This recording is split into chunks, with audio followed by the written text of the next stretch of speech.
Selamat pagi anak-anak, sebelum kita memulai pelajaran kita berdoa terlebih dahulu. Dalam nama Bapa dan Putra dan Roh Kudus, amin. Terima kasih Tuhan, Engkau memberi kami ayah dan ibu yang merawat kami dengan kasih sayang.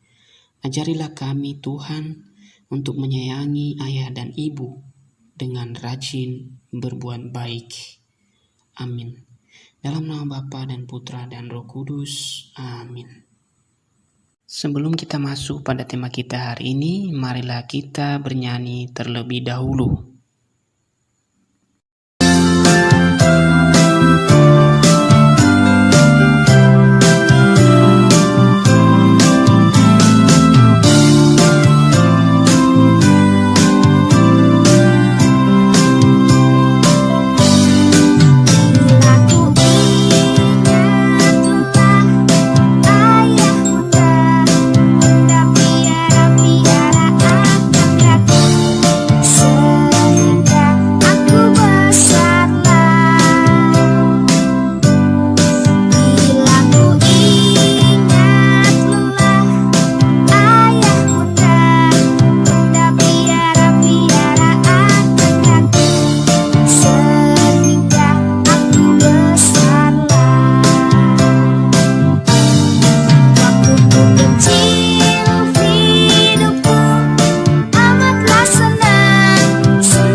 Anak-anak yang terkasih, setelah kita berdoa dan juga menyanyikan lagu Bunda Piara, sekarang kita akan masuk kepada materi kita hari ini, yaitu pribadi peserta didik dan lingkungannya, dengan subtema kita yaitu orang tuaku.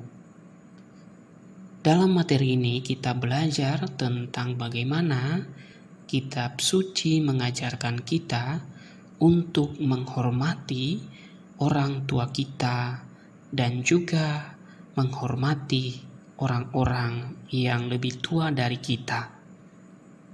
Nah, Bapak berharap anak-anak dapat mengikuti pelajaran ini dengan penuh semangat. Anak-anak yang terkasih, tentang menghormati orang tua kita temukan dalam kitab suci, dalam kitab Keluaran 20 ayat 12. Hormatilah ayahmu dan ibumu, supaya lanjut umurmu di tanah yang diberikan Tuhan Allahmu kepadamu. Dari ayat yang Bapak bacakan tadi, kita menemukan beberapa contoh sikap hormat kepada orang tua. Yang pertama yaitu mematuhi nasihat papa dan mama. Yang kedua, mengucapkan terima kasih atas pemberian papa dan mama. Yang ketiga, melaksanakan perintah papa dan mama. Yang keempat, memberi salam kepada papa dan mama. Yang kelima, meminta maaf karena atau kita telah merusak barang milik papa dan mama. Yang keenam, berkata sopan pada papa dan mama. Dan yang ketujuh, pamit pada papa dan mama saat pergi keluar rumah. Anak-anak, contoh mematuhi nasihat papa dan mama misalnya, anak-anak disuruh tidur tepat waktu atau disuruh belajar. Maka karena anak-anak mematuhi nasihat papa dan mama, maka anak-anak belajar dan juga tidur tepat waktu, juga bangun tepat waktu, dan juga melakukan hal-hal yang baik, misalnya tidak memukul adik di rumah, menjaga adik di rumah, juga membantu mama papa di rumah, misalnya menyapu, misalnya mencuci piring, dan lain sebagainya. Kemudian contoh dari mengucapkan terima kasih atas pemberian mama dan papa. Misalnya mama dan papa membelikan baju baru, memberikan hadiah, maka anak-anak mengucapkan terima kasih kepada mama dan papa.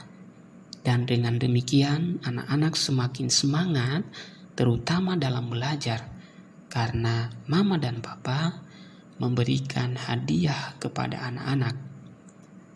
Atau juga anak-anak mengucapkan terima kasih ketika mama dan papa menyayangi anak-anak, juga memberikan apa yang anak-anak butuhkan, terutama misalnya keperluan dalam belajar. Nah, contoh dari memberi salam pada papa dan mama, misalnya ketika akan pergi dari rumah dan berangkat ke sekolah atau pulang dari luar rumah, lalu memberi salam kepada mama dan papa, misalnya selamat pagi, selamat sore, selamat siang. Juga kepada bapak ibu guru, misalnya kalau kita sudah masuk sekolah. Juga kita meminta maaf ketika barang yang dimiliki papa mama kita rusak, atau juga yang dimiliki teman. Kita meminta maaf dan berkata dengan sopan dan baik. Selain itu, kita juga pamit ketika kita pergi keluar rumah bermain bersama teman. Kita memberitahu kepada mama dan papa. Nah, setelah kita mendengarkan penjelasan tadi, pertanyaannya adalah, sudahkah anak-anak hormat terhadap papa dan mama? Sudahkah anak-anak hormat terhadap bapak ibu guru? Sudahkah anak-anak hormat kepada kakek dan nenek? Nah, anak-anak sendiri bisa menjawab dalam hati, dan Bapak harap anak-anak dapat melakukannya dalam keseharian anak-anak, terutama karena pada masa ini kita belajar jarak jauh. Jadi anak-anak dapat melakukannya dalam keseharian anak-anak di rumah. Perlu anak-anak ketahui dan perlu anak-anak ingat bahwa menghormati papa mama berarti taat pada perintah Tuhan. Papa ulangi sekali lagi, perlu anak-anak ingat bahwa menghormati papa dan mama berarti taat pada perintah Tuhan. Setelah pelajaran kita selesai, marilah kita berdoa dalam nama Bapa dan Putra dan Roh Kudus. Amin. Tuhan Yesus yang baik, berilah kami semangat untuk menyayangi ayah dan ibu. Berkatilah mereka agar selalu sehat dan gembira. Amin. Dalam nama Bapa dan Putra dan Roh Kudus. Amin.